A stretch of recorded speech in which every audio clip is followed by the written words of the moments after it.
Good evening, everybody, and welcome to another edition of Fire Up Michigan. My name is Scott Morganroth of Motor City Madmouth. Boy, how appropriate, Motor City Madmouth with this broadcast. And we are on a new night, Monday night. Okay, Monday night with George Eichorn and Madman Mancini and the Motor City Madmouth. It doesn't get any better than this. And, well, Mark, what are your thoughts about our new evening here on Monday night? Well, I'll tell you, man, if people aren't listening, they should be listening. It should be the domino effect. This is the most must-see, must-hear show that's sweeping the country this time of the night. You have to put everything down, put the kids to bed if you're in the East Coast, stop what you're doing on the West Coast, pull to the side of the road if you're in traffic, and listen to this damn show, because with George, you and I, we lay the facts and we lay the smack. No doubt about it. And George, great segue, though, George Eichorn. That's a great segue, man. I'll tell you what, we got Madman fired up here, and I'm just as fired up too, Scott. We're going to have a great show tonight, Monday night. Hey, what can you say? Yeah, we know Monday Night Football started all the trend back in the 1970s with ABC and Howard Cosell and Monday Night Football. So Monday night's a great night for sports, and people are not going to be disappointed. We're going to have a great show. No, we will. I'll talk about a guy that I despise, Howard Cosell. You'll get me ranting before this is over with, and I'll never get any sleep. But yeah, George Eichorn, I should point out, my longtime partner of the Sports Exchange. Here we up on Fire Up Michigan, new night, Monday night. So hope you can find us on the South Florida Tribune YouTube channel. You get to watch us. And if you want to go out there and hear the audio version, iHeartRadio, Spotify, Apple, and wherever you get your podcasts, we'll get it done. With that said, let me give you a preview of what's in store tonight. We're going to be talking about the Detroit Lions getting the NFL draft, a little bit of information about the Quick Lane Bowl and how it became that. And finally, the MLS, Major League Soccer, why they did not go to Detroit and how they go ahead and set the double standard about one thing, but all of a sudden, you don't have it in another place. If you wonder what that means, stick around. We got a lot going on. With that said, the Detroit Lions are going to be getting the NFL draft. I believe that's next year, right, George? 2 years. In 2 years. Okay, so you got 2 years to get it going. And you talk about the economic impact being about $200 million. And I know that Hyundai is the NFL sponsor, and the Ford family probably had something to do with it. And I wouldn't even be surprised if Roger Penske was involved. So with that said, George, let's talk about how excited everybody is about the NFL draft. And where and before you go there, tell me where a lot of the events are going to be held for the NFL draft. Well, they haven't released all the details yet.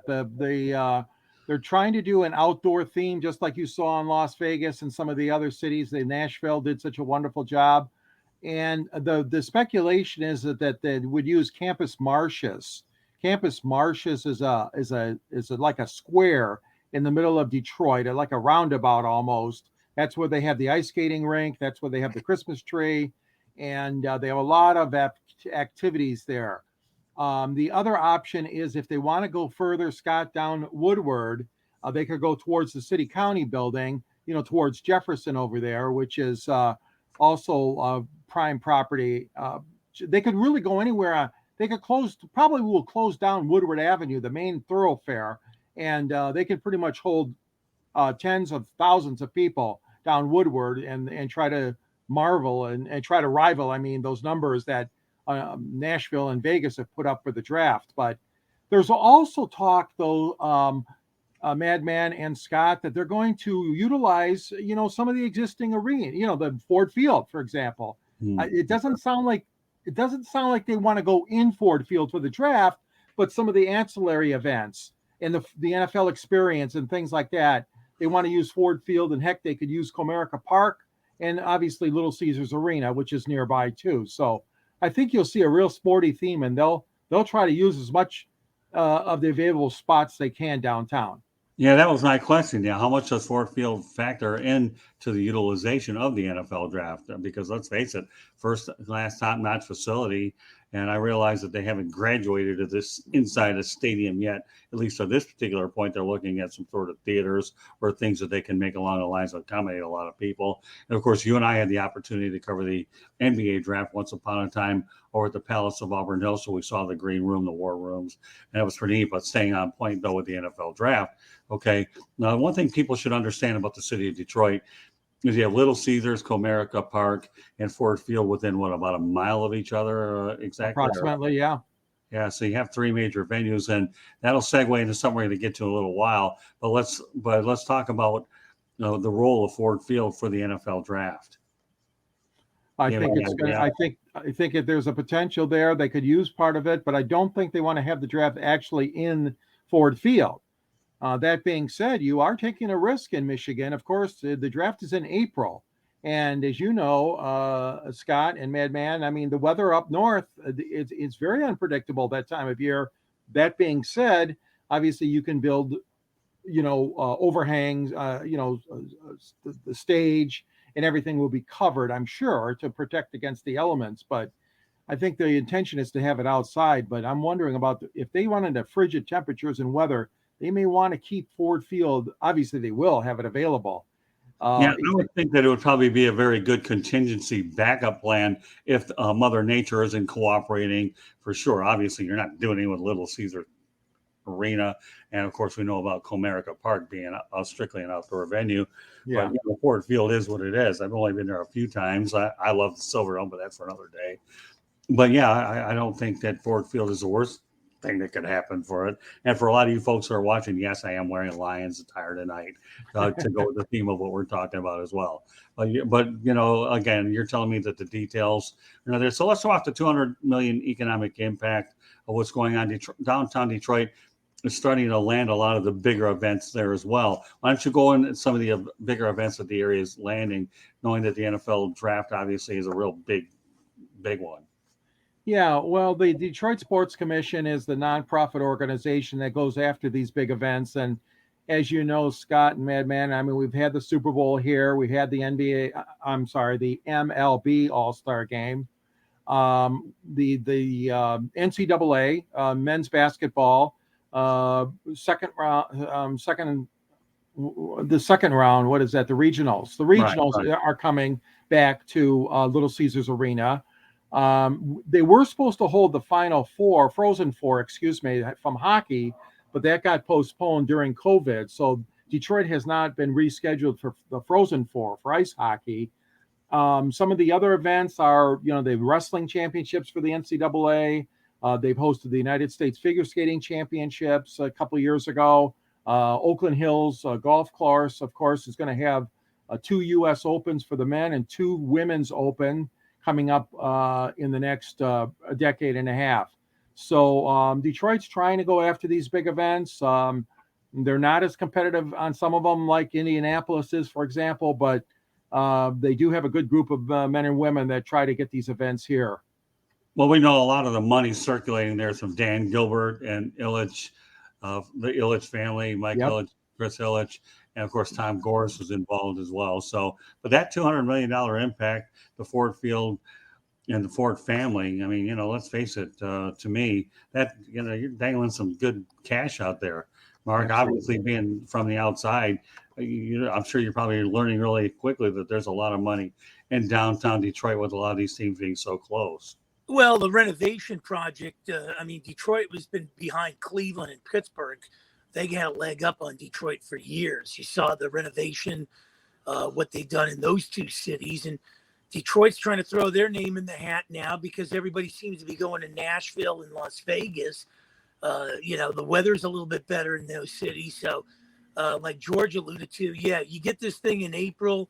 It's a flip of the coin on, the weather, the elements. You could have snow, the nor'easters blow in there late and stuff. But I like the way Detroit's, laying it out there. Nobody thought the Super Bowl was going to work there. It worked. And, now we're trying to get the NFL draft there. I think the big important story is in Detroit is not only getting the draft there, knowing we had a Super Bowl. Let's get the Lions winning some games. The NFC's really not as competitive as the AFC. I need to see the Lions take charge, guys.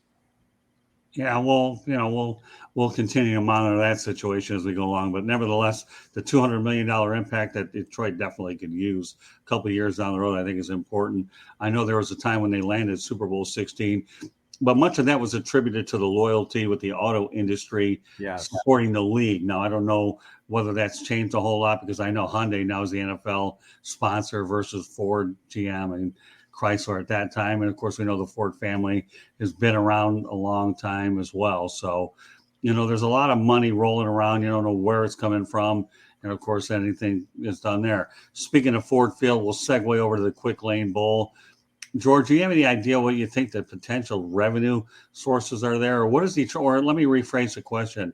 What does Detroit actually gain with the Quick Lane Bowl? And the reason why I ask you that is I know we talked earlier that Western Michigan University, when they clobbered Nevada 52-24, generated 22,321. But prior to the Lions taking over the bowl game, the Motor City Bowl brought in a couple of Florida teams. And we were actually at the FAU CMU game that brought in 41,399. If that wasn't good enough, FIU and down out of Miami, Florida Atlantic University, just so you know, is out of Boca Raton, Florida. And that's a school that I happen to cover a lot here with the South Florida Tribune. And Florida International University took on Toledo. That brought in 32,431. So I know that the Quick Lane Bowl / Little Caesars Bowl has only been around 7 years. Why would you change it, George, from one to the other? That doesn't make a whole lot of sense when they were on the right track and drawing fairly well with the amount of promotion put into it prior. Well, that's a good question, Scott. And man, the Lions took over. They did something basically that no other NFL team did. So I think that was kind of unique for them. They wanted to take over ownership of a college bowl, postseason bowl game. And like you said, Scott, I'm sorry, but the numbers just are not there. The numbers, in fact, have been really, really low since the Lions took over. Now, that being said, unless they have a local team, like you mentioned, Central Michigan or Western Michigan, this Motor City Bowl is played sometimes at a bad time, too. Well, I'll give you an example. The day after Christmas last year at 11 o'clock in the morning, I mean, let's be honest here. Folks have Christmas things and visiting and travel commitments, and that was a terrible time. But that was because that's the time ESPN told you that they'll do the game. And so obviously the Motor City Bowl is usually left with either, that was the first time I ever remember, though, it was in the morning. But usually it's an early afternoon. Sometimes it's been a night game. Getting back to your question, it's a very good question, Scott, because as you know, we had two fellas here named George Perlis and Ken Hoffman. You and I both knew them very well. Right. George, of course, the ex-Michigan State and Pittsburgh coach before he passed on a year or two ago. But they kind of ran that bowl. They did a good job. It used to be at the Silverdome, remember? Mm-hmm. When it was at the Silverdome. And then they moved it to downtown Detroit, and they played it at Ford Field, and the Little Caesars company was involved in sponsorship. It was called the Motor City Bowl. And then the Lions decided to take it over. And like I said, I'm sorry, but the numbers aren't there for the Lions. What are they getting out of this? They're using their own marketing, their own staff to promote it. And quite frankly, I'm sorry, they're not doing a good job. They don't get the attention in the media, and they don't have a big press conference like George Perlis and Ken Hoffman when they were promoting it. They used to have a nice luncheon, remember, for the media, and the coaches were there, and the star quarterbacks were there. It was promoted, and the big three were behind it. The UAW was behind it. I don't see any of that anymore, except for Ford. Obviously, Quick Lane is the Ford Motor Company service company for serving your car. So I know I'm going around in circles here, but no, you're fine. I guess the main question I'm going to ask you is it are they gaining publicity, or they hope to get a Big Ten championship or national championship? All they have right now to show for all that is what the Mid-American Conference championship game, and that's about it at a very minor low-tier ball. Because I'm seeing the benefit of this particular bowl game, the Quick Lane, Little Caesars Bowl, whatever you want, especially knowing the Motor City Bowl, its predecessor, did a much better job, and the numbers, like we said, validate it. Yeah, and I agree with you. If you're trying to get the Big Ten title game or the NCAA football championship game, I don't think you're winning too many people over, not based on the city, but based on the crowds, the small crowds that you're getting, like you said, for the Quick Lane Bowl And Mid-American Conference is terrible. They come here to play their championship game, and they like it, but they're drawing flies. I mean, they're lucky to get 12,000 people for Ball State against Miami of Ohio or whoever it is playing for the title game. Right. But I know Detroit really wants to get on the page of those big football college championships, but it's going to be difficult. It's a hard sell right now. But the more hotel rooms Detroit builds, let's face it, that's a big key for any of these events, guys. You got to have the number of hotel rooms, don't you, Madman? Well, here's the deal. I'm a big college football guy, and I might spring this right outside the realm here. I think the problem with college football, if you want to be a top 10 squad, you got to play a top 10 schedule. Get rid of some of this tradition crap. And let's bring it back to what you were just saying, George. I remember, I think Pittsburgh played in the Motor City Bowl one year with a 5-something record. Too many bowl games. Nobody's going. You're right there. I'll take it one step further than the Flies. People are dressing up like Halloween, like an empty chair. Nobody's going to these things. Right. And there's too many bowl games, man. Top 10 schedule in college football. If you're Michigan and you're coming into the season as a number 4, number 5, you need to play a top 10 schedule. I don't care. Get rid of these Purdue's, get rid of these Northwesterns, start playing the USC, start playing the Floridas, start playing the Clemsons. That's where people want to see college football going. I don't need to lay out $300 to watch Michigan whack Bowling Green, 105 here. And that's the problem with college football, guys. Yeah, but you have to understand, though, Mark, from a smaller college, and I deal with a lot with Florida Atlantic University, that they look at them like as exhibition tune-up games. And you know what? These other smaller schools need it because they're depending on these big-ticket games, even though they're getting whacked to build their athletic department. So, well, I agree with you, okay, that you want to play a top 10 schedule. Don't tell me that if you're a small-tier program that you're looking to use football to finance your athletic department, that those guaranteed beatdowns are certainly going to help your athletic department. But you're right, Mark. I'm not disputing that. The competition is much different, but regardless, if you're in Florida Atlantic University and FIU, you want those guaranteed games no matter what's going to happen in order to finance your athletic department. But I understand, and you never know. I mean, again, college football is changing, and we can get into 9 million different broadcasts on that. And we will down the road, but not tonight. But the reality is do I really wonder if the Lions are qualified to really continue with the numbers with the Quick Lane Bowl? Right now, the results just don't look good. Then I think they made a mistake with the Motor City Bowl, and now all of a sudden you've gone down. I'm not criticizing the Lions, but the numbers bear me out. I don't have to. No. I read you off. Yeah. 3 attendance figures, 22, 321 to go down I-94 from Kalamazoo, and then Central Michigan and Toledo, where, Central Michigan is like here, the middle of the mitten. Okay. And then Toledo down 75, about an hour away. Not too bad knowing that they finance it. I know many Florida teams didn't certainly take the trip to go up, FIU and FAU to go up there. Although I have to tell you, I enjoyed going to that game. For me, covering FAU, being part of the enemy against a Michigan team. But no, that was a good time. I mean, the Lions, I don't know exactly what they're getting out of it, to be honest with you. But I do have to tell you, like I shared with you earlier, that the job that the previous regime did, to me, was much more cognizant of the community and much more visible. And they took the team to the Henry Ford, which is the old name Henry Ford Village. They took the kids to Children's Hospital. I mean, the teams, they had publicity events.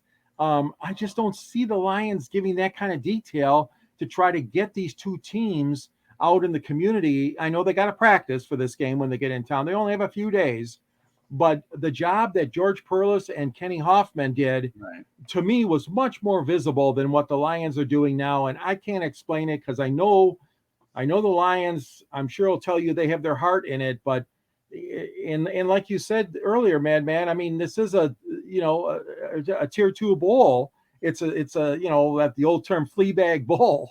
I mean, you're not gonna attract a lot of people, but you sure as hell got to try to promote it better. Okay. Well, the only thing the Lions are really getting out of it, to be honest with you, an opportunity to see two college teams in their building, do a little scouting. I'll be curious how many of these guys are actually getting picked up by them anyways. And more importantly, I got another one in my backyard, the Boca Raton Bowl. And I didn't see Bailey Zapp here, who got subsequently picked up by New England, but I did have an opportunity to see Zach Wilson shred Central Florida right down the road. And that worked out well. So, we'll see. The Lions are getting a free opportunity to scout. They're not having to leave the building, but the numbers aren't what they are. Okay, one other subject I want to get to tonight, guys, is Major League Soccer. I don't talk a lot about it here, but again, this falls into the realm of the Ford Field theme. Okay, the MLS, to me, for a lot of you folks want to know what the word double standard is, I'm going to go ahead and explain it to you. George, why don't you give a little bit of background about the jail site and what the Lions were looking to try to do to expedite the possibilities of a potential situation at Ford Field that never materialized? Yeah, Dan Gilbert, the owner of the Cleveland Cavaliers, of course, is a wealthy businessman in Detroit. He has loan company, giant loan company. Dan Gilbert had the plan to build a soccer-only stadium, again, not far from Ford Field, and it would have been at our old jail site, which was proposed on a street called Gratiot. But anyways, it's very close to Ford Field. So Gilbert had this great plan. He was going to go in, and Tom Gores was even supporting him. Now, Tom owns the Pistons, and Tom Gores and Dan Gilbert were going to go in and build this stadium. They're going to buy this land from the city, from the county, where the jail was supposed to be built, a new jail. They don't want the jail downtown anymore. They want to move it outside the downtown area. Then all of a sudden, I don't know what happened, guys, but the Lions got their interest was piqued. So the Lions and Mrs. Ford, Martha Ford, and her daughter Sheila, somehow they got involved in this whole thing, okay? So then they came back with some other proposal to Gilbert and to Gores, and they said, wait a minute, why don't you just play in Ford Field? Why do you have to build a new stadium? Well, supposedly from what we heard, the MLS, the soccer league, was not happy about that. That they said that, no, we told you a long time ago, if you want an expansion team, you got to have your own stadium, soccer-specific stadium. And that's what Dan Gilbert and Tom Gores were going to do, but then they needed a little bit more revenue. Is from what I heard is they needed a little additional boost to afford this. I should have said that earlier. I apologize. But they needed, that's when the Fords got involved. But when the Fords got involved, they says, we'll get involved, but you put this team at Ford Field. Well, Don Garber's the commissioner for Major League Soccer. Now, here's where it gets interesting, Mark and George. Okay, when I talk about double standard, Atlanta plays where the Falcons are playing. I use the lower bowl there. Nobody's got a problem with it. In fact, when Candy Ebley and I were there covering the Jaguars and the Falcons, I saw it. It looked pretty cool. Seattle's playing, or the Seattle Sounders play where the Seahawks play, same venue. Charlotte playing over in the same spot there. The New England Revolution, I guess they call them, are playing at Gillette Stadium, home of the Patriots. Vancouver plays in BC Place, Canadian Football League, and Chicago Soldier Field. So now, if I remember right, George, okay, wasn't that jail partly built? They would have had to have taken it down, and they didn't complete it, and then they would have had to start over. Wasn't there additional costs there? Yes. Well, yeah, a good point, Scott, that for our listeners and our viewers, they had started construction on this new jail. So there were some girders in the ground and some of the steel framework, not a whole lot, but it was there, that they would have had to take all that apart and all down, which they now have, by the way. But they decided to build the jail. Gilbert is building the jail for them over on another part of the Detroit northeast side. It's called Warren Avenue, and the I-75 freeway. Around that area is where the new jail is going to be built. But you're right. There was some construction, and that would have taken, but that wouldn't have delayed it too much. I agree with you. This is like a double standard. You go and tell Detroit, oh no, we need a soccer only stadium, and then you're allowing several other franchises, like you mentioned, Scott. All right, Mark, what's your take on this? Well, here's the thing. In the MLS, let's face it, guys. I mean, I remember that when the National Hockey League came into existence, there was the original 6. Growing up, my Penguins would draw 6,000. The Kings out here would draw 6,000. Nobody was coming till, guys like John Ziegler and Gary Bettman came about and they started bringing hockey into these warm West cities, and people said you couldn't survive.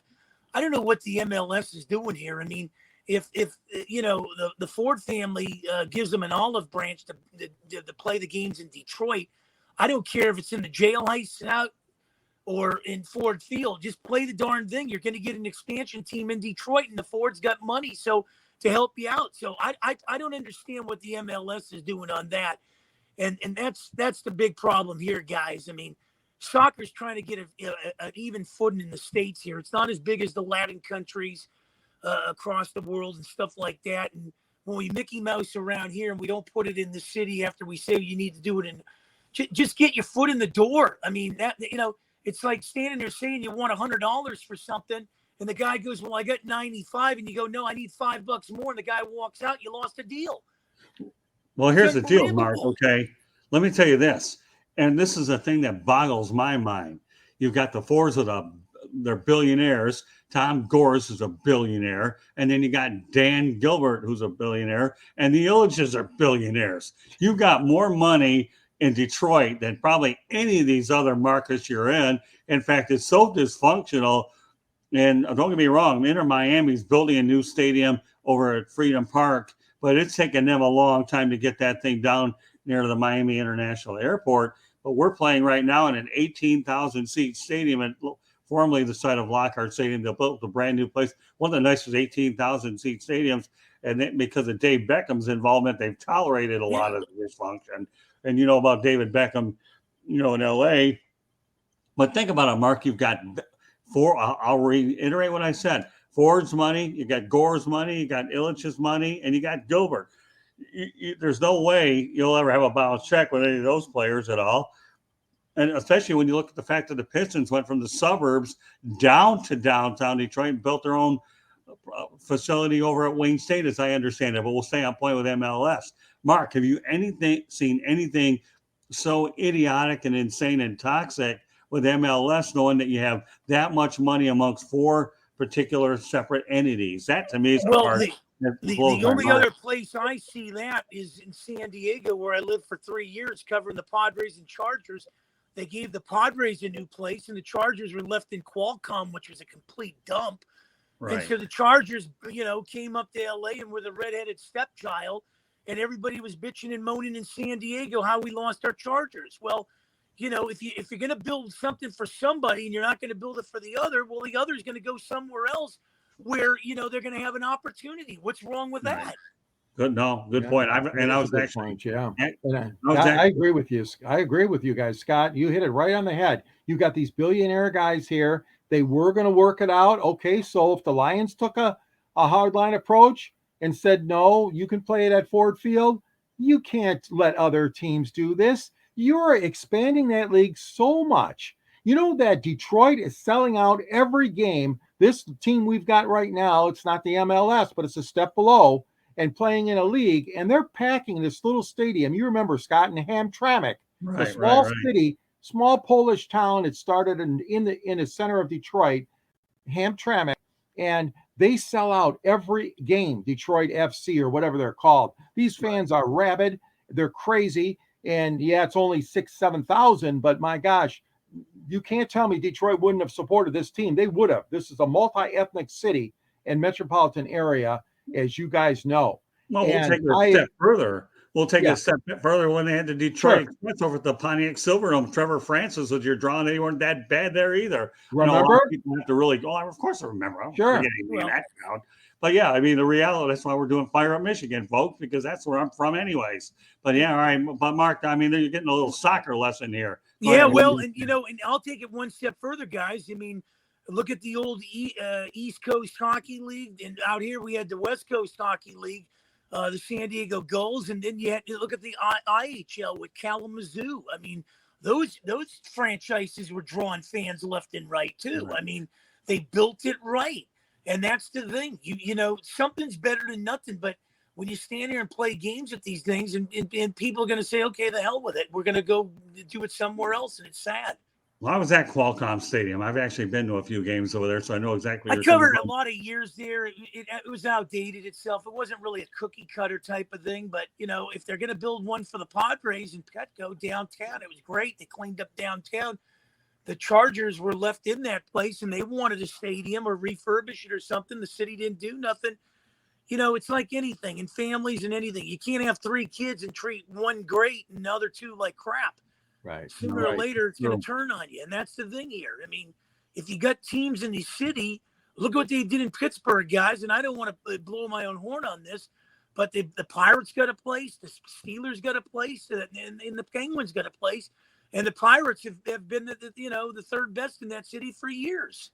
Well, they've done that actually in Detroit, too. All the teams have brand new stadiums. It's just to be able to build a soccer stadium when you could have had the lower bowl of Ford Field to do it. And I saw the same model in Atlanta, okay? Yeah. I saw it in Atlanta with my own 4 eyes because I'm wearing glasses now, okay, with the Jaguars and the Falcons. So you can do it for them. And again, I know the other cities are probably the same, but you're right. You have to treat them all even. I'm going to tell you, in Detroit, they treat them all even. The Pistons and Red Wings share a place. Tigers have their own place, and the Lions. So they're okay there.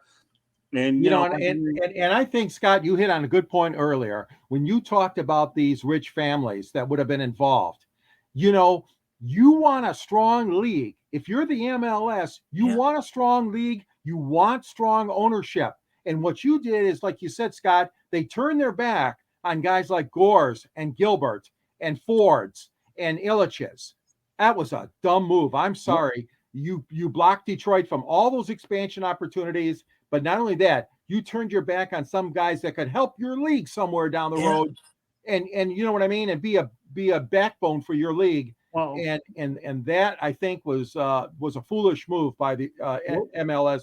Well, did you ever forget it was a major television market either? Come on, Mark, you live in one, right? I mean, you don't get much bigger than the one you're at, right? Let everybody know where you're really from. You can't cut off, and George did it too. I mean, you can't cut off your nose in spite of your face if you're getting an opportunity and you stand there and you dictate all the things you want and everything. Well, all of a sudden that deal falls off the table and onto the floor, and you got to pick up and try to, sell it to somewhere else. And, I look at the MLS, I mean, being a little snooty, maybe a little arrogant there. They thought, well, we got all these other cities, and instead of working with Detroit and everything. And we've always talked about this on the show, guys. Money comes and goes, but building relationships is priceless. Yeah. Maybe we've lost 3 things in this country that it's going to take a while to get back, and it's accountability, communication, and integrity. No question about it. Yeah, I mean, and don't get me wrong. I've really enjoyed working with Major League Soccer now that I have Inter Miami, and we'll be doing a Fire Up Florida show on them in the not so distant future as well. So I'm kind of connected with them, but I'm still often wonder why the Detroit thing turned out to be the MLS gaffe, is what I call it. That you gave away the opportunity to get involved with billionaires in a major media market over the jail site when you had Ford Field ready-made and all that. Really? Okay. Yeah. I don't buy it. But anyways.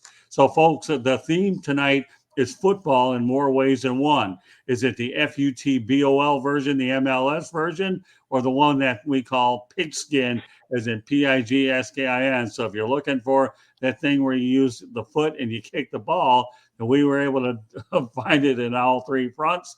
We went from, obviously, the NFL tonight with the NFL draft to college football, and then to that round version of it called football, as it's universally known around the country. But this is Fire Up Michigan. My name is Scott Morgan-Roth. I'm Motor City Manuel, probably appropriately named for this. People wonder why you use it everywhere else.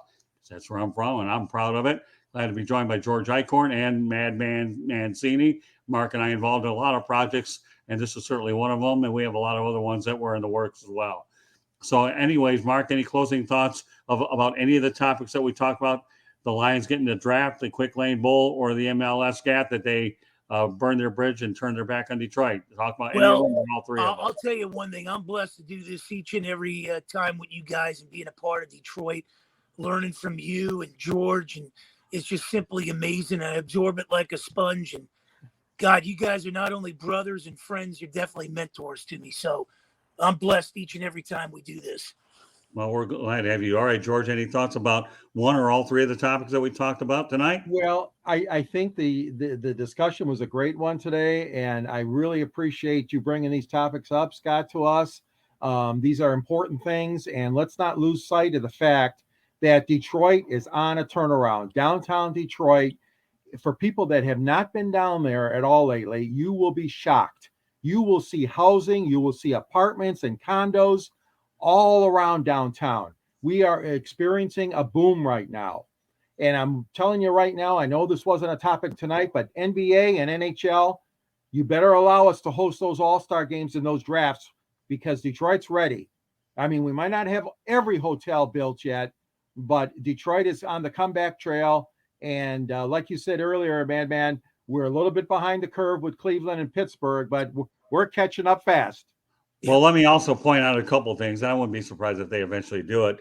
But the one thing people have to understand about Detroit when it comes to hotels, when you compare the NFL draft, I'm glad they're getting the NFL draft. The NFL's always been loyal to the Detroit area, whether it goes back to when they had the original Super Bowl 16, because I know the economy back then wasn't very good. So that revenue helped Metro Detroit out a great deal at a time when they definitely needed it. And they kept their promise by giving them another Super Bowl when they built it, versus other places that are building them, but they don't have a special hotel or they're not going to have it outside. But the NFL has been true to Metro Detroit.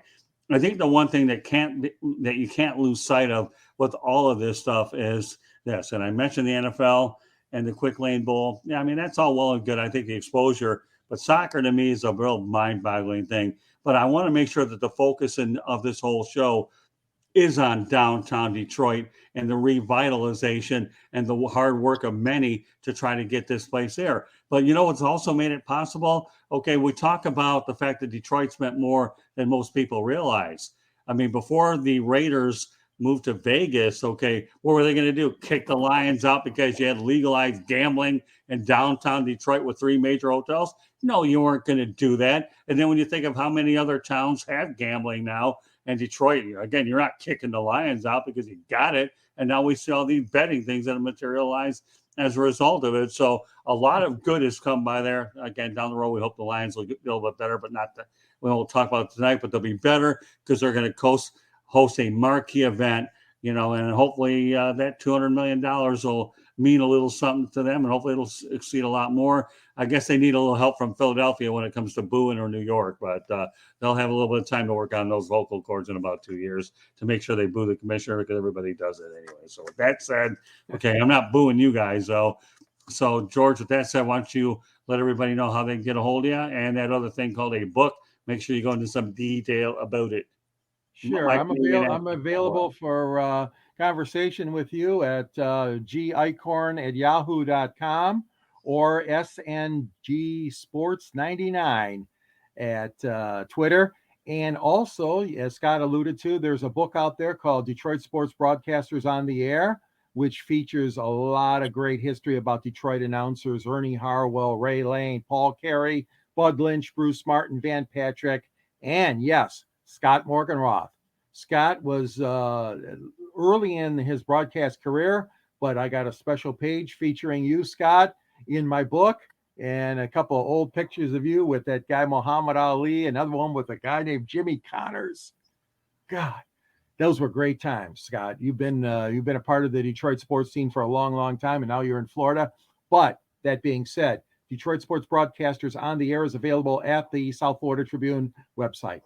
Yeah, 42 years working with you from the beginning, from WXYZ Sports Talk all the way to what we've been doing now, Sports Exchange and whatnot. All right, Mark Mancini, before I let you go on there a little bit, I want to mention some of the projects that Mark and I are working on together. Number one, I enjoy going on Sports Talk Saturday with Mark Mancini and Bruce Kessinger. We have a lot of fun on Saturday. So my thanks to Bruce Kessinger for allowing me to participate on that show.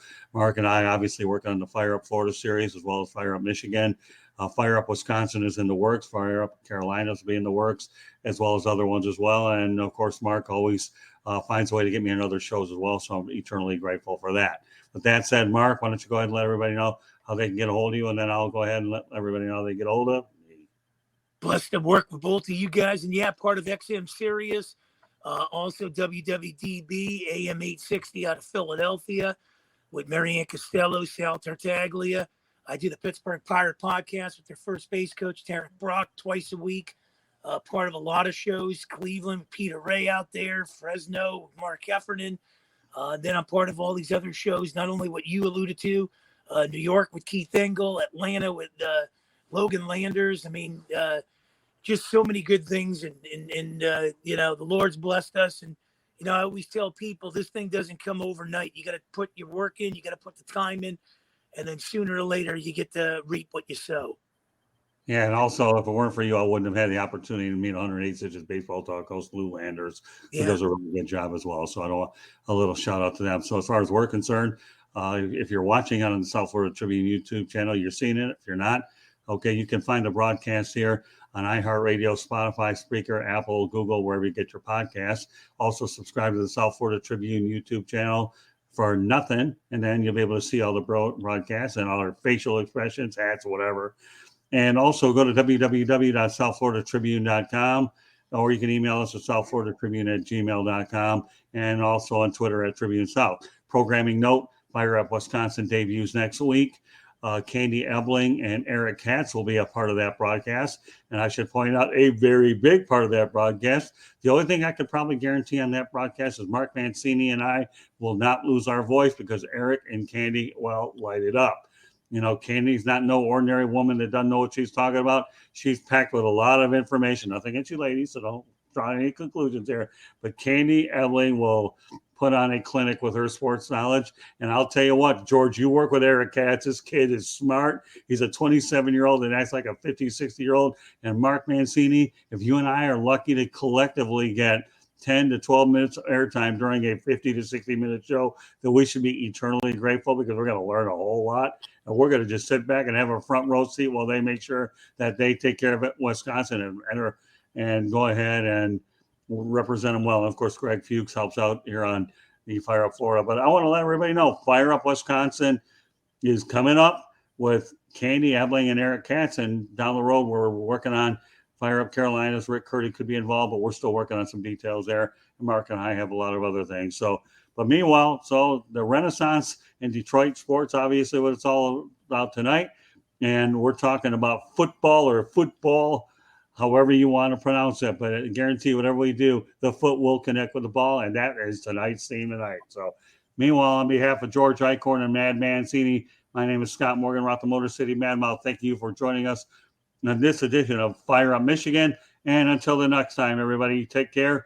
God bless and have a wonderful evening. Enjoy doing it with my two favorite co-hosts. They are, as Dick Vitale would say, University of Detroit would say, awesome, baby. Yes, a little bit loud. Okay. What do you expect from me? So take care, everybody. Have a good night. Catch you next time. Bye-bye.